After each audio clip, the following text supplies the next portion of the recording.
Welcome.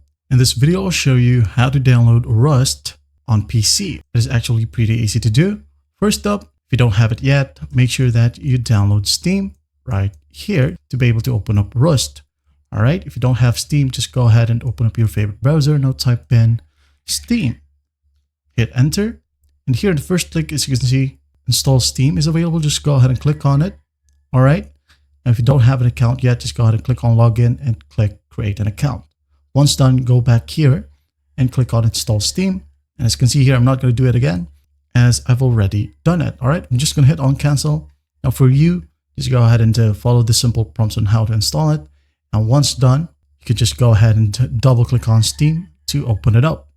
Now, once it's opened, just go ahead and click on the plus sign to add your account and you'll be automatically logged in. Just wait for the Steam app to load as it won't take long.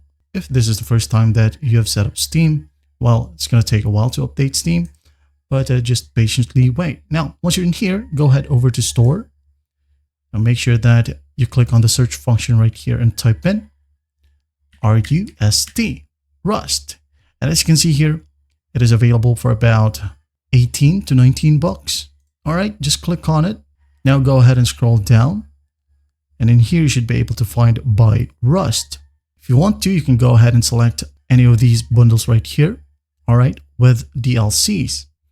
If you just want the base game and enjoy it, just go ahead and click on Add to Cart right here. Then click on View My Cart. And in here, just select Rust and click on Continue to Payment, all right? I'm not going to do it again as I already have it. Now, once you're done paying with the particular game, just go ahead and go to your library right here and look for Rust.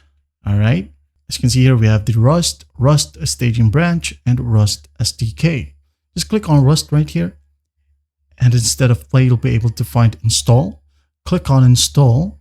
Wait for the process to finish. You'll be able to see the progress right here. All right, and once done installing, again, go back to your library, locate Rust, then hit on play, or automatically there will be a shortcut right here for Rust. All right, you can just go ahead and double click on it and enjoy the game. Well, I hope this video helps and I'll see you in the next one.